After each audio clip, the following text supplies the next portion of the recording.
Hello friends, yes के पाठशाला channel में आपका बहुत बहुत स्वागत है। आइए दोस्तों, आज 20 तारीख का हम लोग सेकेंड शिफ्ट का जितने भी क्वेश्चन आया है उसको देख लेते हैं अच्छे से। ठीक है, अब बहुत कम ही शिफ्ट बचा हुआ है, लेकिन जिन लोगों को बचा है वो उनका कॉन्फिडेंस लूज नहीं होना चाहिए। वो अच्छे से ही रिवाइज करके जाएंगे अपना पेपर देने। ठीक है, पूरा एकदम होपलेस नहीं होना है कि पेपर खत्म हो गया, ऐसा कुछ नहीं।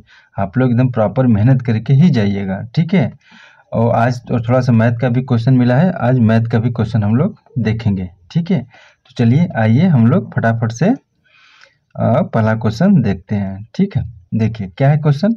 वर्तमान में मौलिक कर्तव्य कितने हैं। देखिए, पिछले वाले वीडियो में मैंने जितना भी बोला था, फंडामेंटल राइट एंड डीपीएसपी, ठीक है, और मौलिक कर्तव्य, ठीक है, जितना भी मैंने बताया था सब उसी में से अभी तक पूरा रिपीट किया हुआ है। ठीक है, मैंने बताया था कि मौलिक कर्तव्य 51 क में शामिल किया गया है। ठीक है, लेकिन प्रारंभ में देखेंगे तो मौलिक कर्तव्य कितना था। जब संविधान बना था उसमें मौलिक कर्तव्य 0 था, लेकिन 42वां संविधान संशोधन के द्वारा 10 ठो जोड़ा गया, फिर 86वां संविधान संशोधन के द्वारा 1 ठो जोड़ा गया, तो टोटल मौलिक कर्तव्य की संख्या कितनी हो गई, 11 हो गई। पिछले वाले वीडियो में मैंने सेम ऐसे ही बताया था। ठीक है, तो देखते हैं। भारतीय संविधान के अनुच्छेद 51 क में 11 मौलिक कर्तव्यों का वर्णन किया गया है, जिनमें 10 को स्वर्ण संघ समिति की सिफारिश पर 1976 में, 42वां संविधान संशोधन कब हुआ था तो 1976 में के द्वारा जोड़ा गया, और बाद में 2002 में 86वें संविधान संशोधन के द्वारा 11वां मौलिक कर्तव्य जोड़ा गया। यानी टोटल मौलिक कर्तव्यों की संख्या कितनी हो गई, तो 11 हो गई है। ठीक है, ये पूरा फैक्ट आप लोग ध्यान में रखेंगे।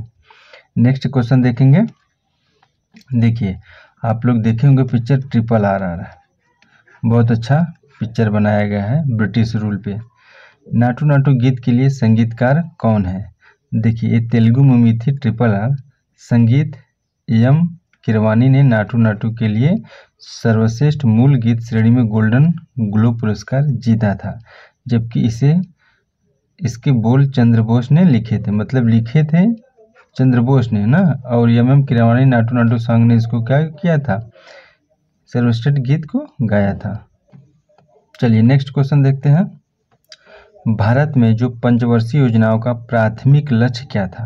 एक होता है ना कि मूल लक्ष्य या प्राथमिक लक्ष्य, तो जितनी भी पंचवर्षीय योजनाएं थी उनका प्राथमिक लक्ष्य यही था कि समृद्धि हो, आधुनिकीकरण हो, आत्मनिर्भरता आए और समानता आए। यही सब पंचवर्षीय योजनाओं की क्या थी, मूल लक्ष्य थी। ठीक है, नेक्स्ट देखेंगे। योजना आयोग ने सुझाव दिया, अच्छा उसी का थोड़ा सा एक एक्स्ट्रा फैक्ट दूसरे पेज पर आ गया है। योजना आयोग ने सुझाव दिया था कि भारत को 5 वर्ष की अवधि की योजना तैयार करना चाहिए। देखिए, पहले जो आज का जो नीति आयोग है, ठीक है, आज का जो नीति आयोग है, पहले क्या था, नीति आयोग की जगह क्या था, योजना आयोग, योजना आयोग था। ठीक है, योजना आयोग। और ये योजना आयोग क्या करता था, यही जो पंचवर्षीय योजना था ना, इसी का प्लानिंग बनाता था कि इस 5 सालों में हमको ये करना है और अगले 5 सालों में हमको ये करना है। ठीक है, उसी की जगह पर आज है नीति आयोग।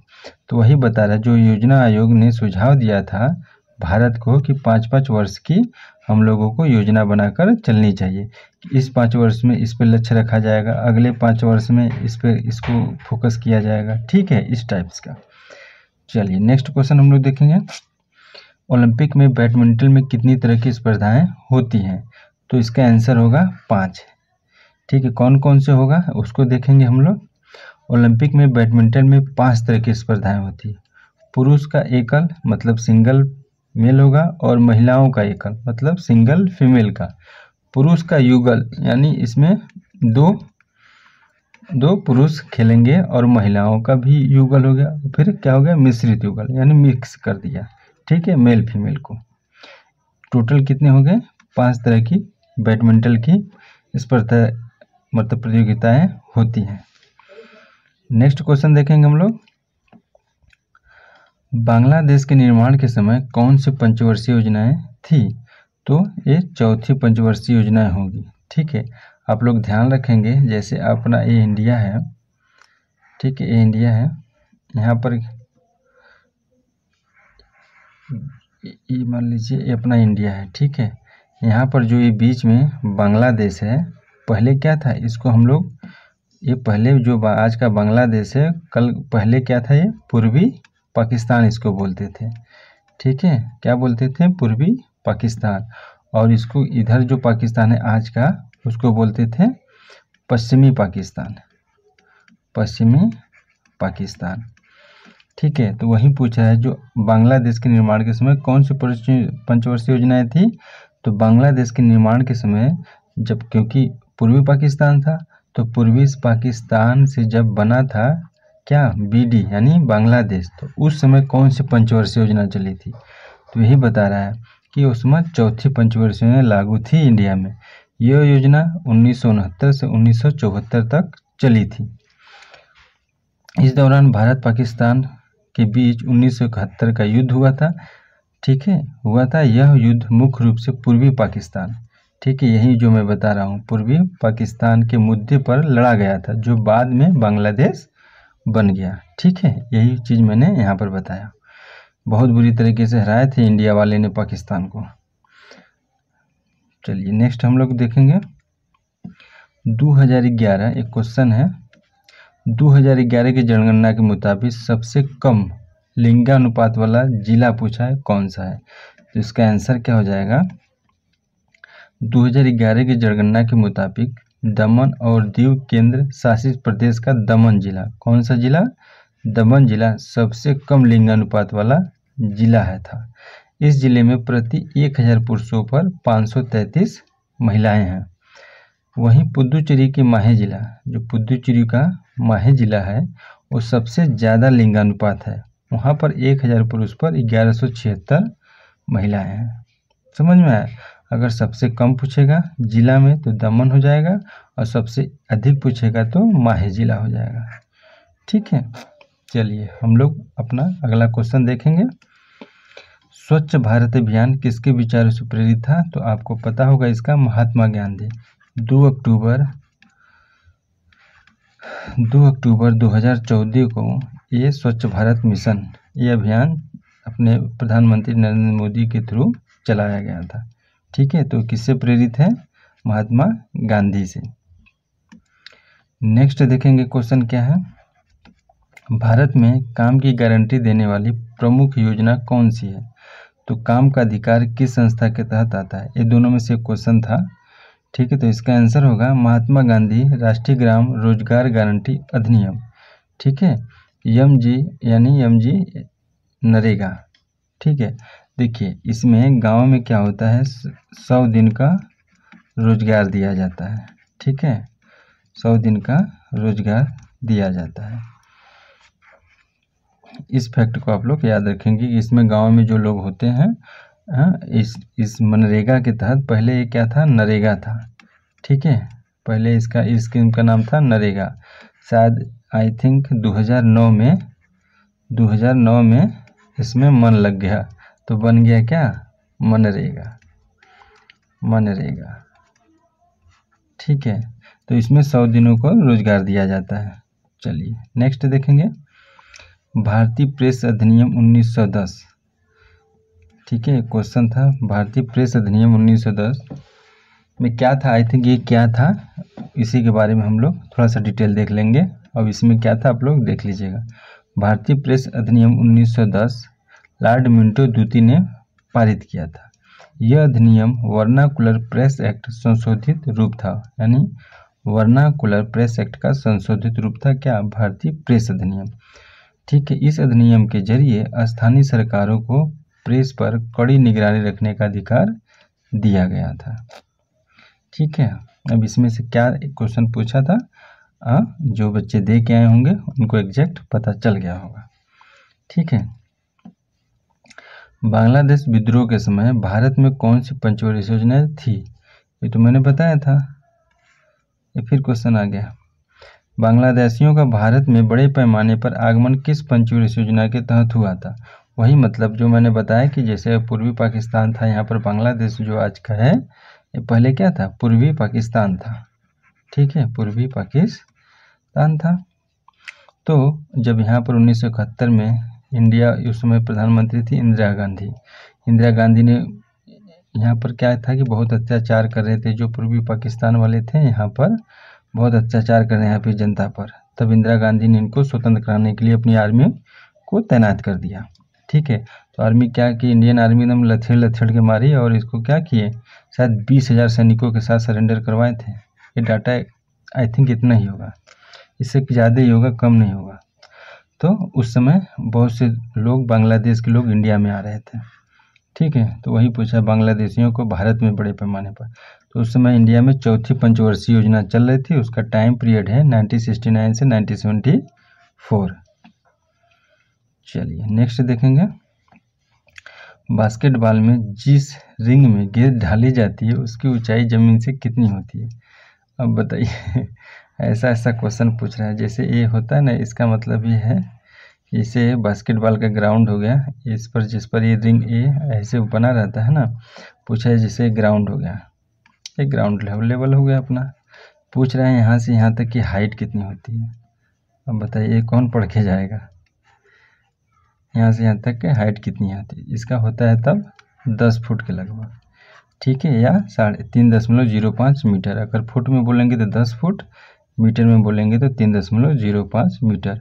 और बास्केटबॉल का रिम का व्यास 18 इंच या 46 सेंटीमीटर होता है। एक्स्ट्रा फैक्ट कुछ भी पूछ रहा है तो ये भी शायद पूछ ही सकता है आने वाले शिफ्टों में, आप लोगों को तो पता होगा। कुछ भी पूछ रहा है, बताइए कौन क्वेश्चन करके आएगा? जो बहुत अपने आप में ब्रिलियंट होगा वही करके आएगा। नहीं, हमको तो नहीं लगता कोई करके आया होगा।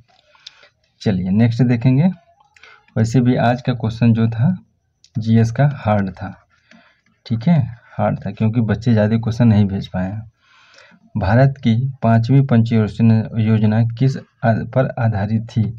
तो गरीबी उन्मूलन और आत्मनिर्भरता पर आधारित थी। कौन सी? 5वीं पंचवर्षीय योजना। ठीक है, एक्स्ट्रा फैक्ट में क्या है, इस योजना का मुख्य उद्देश्य गरीबी हटाना था, जिसे तत्कालीन प्रधानमंत्री इंदिरा गांधी ने नारा दिया था, गरीबी हटाओ। यानी इस फैक्ट को आप इसलिए बहुत इम्पोर्टेंट है, वेरी इंपॉर्टेंट है कि पूछेगा गरीबी हटाओ का नारा किस पंचवर्षीय योजना में दिया गया था। तो आंसर हो जाएगा आपका 5वीं पंचवर्षीय योजना में। भारत को आर्थिक रूप से आत्मनिर्भर बनाना और विदेशी सहायता पर निर्भरता कम करना। ठीक है, इस पंचवर्षीय योजना का प्रमुख उद्देश्य था। चलिए नेक्स्ट देखेंगे हम लोग। सरयू साई किस शास्त्रीय नृत्य से संबंधित है? तो इसका आंसर हो जाएगा भरतनाट्यम। और ये कहाँ का शास्त्रीय नृत्य है? तो तमिलनाडु का। ठीक है, इस फैक्ट को आप लोग याद रखेंगे, तमिलनाडु का लोक नृत्य है। देखिए यहाँ से क्वेश्चन आ गया किसका? हिंदी का। ठीक है, यहाँ से क्वेश्चन स्टार्ट हो रहा है हिंदी का। तो पूर्व शब्द का विलोम शब्द पूछा था, तो इसका पश्चात होगा, लेकिन ये ऑप्शन में शायद बच्चे बोल रहे थे नहीं दिया गया है, तो इसका क्या हो जाएगा? पश्चिम होता है। पूर्वी शब्द का विलोम पश्चिमी होता है, और पूर्ववर्ती शब्द का विलोम परवर्ती होता है। ठीक है, ये दोनों फैक्ट आप लोग देखेंगे।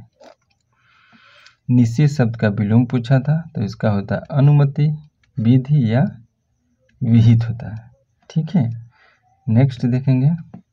हर्ष शब्द के पर्यायवाची शब्द हैं। ठीक है, हर्ष शब्द का पर्यायवाची पूछा होगा, तो इसको क्या क्या, हर्ष मतलब क्या होता है? खुशी, आनंद, प्रसन्नता, उल्लास, सुख, आमोद, आहत, मोद, प्रमोद या मजा। ठीक है, जिस दोस्त का नाम अगर आपके प्रमोद होगा तो उसका क्या मतलब होता है? मतलब मजा। ठीक है, चलिए नेक्स्ट क्वेश्चन देखेंगे। धरती के पर्यायवाची शब्द पूछा गया था, धरती का कौन कौन से, मतलब धरती के कौन पर्यायवाची शब्द होगा? तो आप लोग जो है उसको देख लेंगे और ऑप्शन में देख लेंगे कौन सा इसमें होगा कि नहीं होगा, आप लोग उसको टिक मार सकते हैं। तो पृथ्वी, भूमि, जमीन, धरा, वसुधा, अचला, रत्नगर्भा, मही, धरित्री और क्षति, ये सब जितने भी हैं किसके पर्यायवाची हैं? धरती के पर्यायवाची है। तो इस सभी पर्यायवाची को आप लोग अपने दिमाग में फिट कर लेंगे। अंधे की लाठी, ये तो आप बचपन से सुनते आते होंगे, एकमात्र सहारा। ठीक है, देखिए पूछा तो उदय का विलोम, तो इसका हो जाएगा अस्त। उदार, सज्जन, ढक्कन और पूजनी, इसमें से पूछा था देशज, मतलब उदार ऑप्शन में था, उदार, सज्जन और क्या था, ढक्कन और पूजनी, इनमें से कौन सा देशज होगा? तो आपका देशज क्या हो जाएगा इसमें से, ढक्कन। ठीक है, नेक्स्ट क्वेश्चन देखेंगे। निषेध का देखिए विलोम पूछा था, तो इसका क्या होगा, अनुमति, विधि या विहित। ठीक है, निषेध का मैंने तो पीछे भी बता दिया है। देखिए अब यहाँ से आ गया मैथ का क्वेश्चन। ठीक है, मैथ का क्वेश्चन आप लोग सॉल्व करके कमेंट कर दीजिएगा कितना आ रहा है आप लोगों का। ठीक है, देखिए सेकेंड शिफ्ट में जीएस और मैथ बहुत हार्ड था sir. GS ultra pro max था, देख रहे हैं, जीएस क्या था, अल्ट्रा प्रो मैक्स। देखिए क्वेश्चन था 2440 प्रति सैकड़ा के दर से 400, ये शायद 400 है। ठीक है, 400 केले खरीदे और 980 रुपये के लाभ पर बेच दिया गया, तो दर्शन केले के विक्रय मूल्य का, ऐसी टाइप का कुछ था डाटा, हमको लगता है थोड़ा सा इधर उधर है। ठीक है, देखिए ये सिंप्लीफिकेशन का क्वेश्चन था। ठीक है, सिंप्लीफिकेशन इस टाइप का कोई क्वेश्चन था, आप लोग सिंप्लीफाई कर लीजिएगा इसको। और देखिए चतुर्थानुपाती से क्वेश्चन पूछा था, और 36 रूट का माध्य 64 दिया है, और 16 के माध्य अनुपात का 3 गुना है, n का मान पूछा था, इस टाइप का क्वेश्चन है। और देखिए मैथ का, इतने अंकित मूल्य वाले वस्तु को 68% की छूट पर बेचेंगे तो विक्रय मूल्य क्या होगा। ठीक है, ये क्वेश्चन था मैथ का। एवरेज स्पीड से 2 क्वेश्चन था, मॉडरेट लेवल का था, ज़्यादा हार्ड नहीं था बट मॉडरेट था। और आज मैथ में 12 करने लायक थे, बाकी कैलकुलेटिव था सर। ठीक है, और सीआई और एसआई से 2 प्रश्न थे। ठीक है, जो मैं बता रहा था जिस चैप्टर से था उसी चैप्टर से देखिए एकदम ज़्यादा क्वेश्चन पूछा गया है। ठीक है, चलिए यहीं पर पूरा क्वेश्चन समाप्त होता है। ठीक है, आप लोग अच्छे से रिवाइज करिएगा और एनालिसिस देख के ज़्यादा वेस्ट टाइम मत करिएगा, बस जो भी आए फटाफट एनालिसिस देखिएगा, और क्योंकि आपका समय इसमें बहुत कीमती है। आप लोग अच्छे से जब तक पेपर ख़त्म नहीं हो जाता है पूरा फोकस्ड रहेंगे। ठीक है, अच्छे से रिवाइज करके ही पेपर देने जाएंगे। ठीक है, और जिस टाइप का क्वेश्चन पूछ रहा है, ठीक है, जैसे वो नहीं कि कोई राशि है 2 बेटों में बांट दे रहा है, तो बताइए कितना अमाउंट होगा। ठीक है, कुछ समय बाद कितना दोनों को सेम अमाउंट मिल रहा है, तो बताइए पहले बेटे को कितना राशि मिला और दूसरे बेटे को कितना राशि मिला। ये टाइप हर शिफ्ट में पूछ रहा है, इसको एकदम रट के जाएंगे आप लोग। ठीक है, सीटिंग अरेंजमेंट अच्छे से कर लीजिएगा, उसमें भी 2-3 क्वेश्चन पूछ रहा है। ठीक है, इस टाइप के जो हर एग्जाम में पूछ रहा है उसको हर शिफ्ट में उसको आप लोग एकदम रट के जाएंगे। ठीक है, 1-2 नंबर आपको बहुत लोगों से आगे करेगा। चलिए आप लोग अपना ध्यान रखिएगा, फिर हम मिलेंगे, तब तक के लिए थैंक यू, बाय बाय।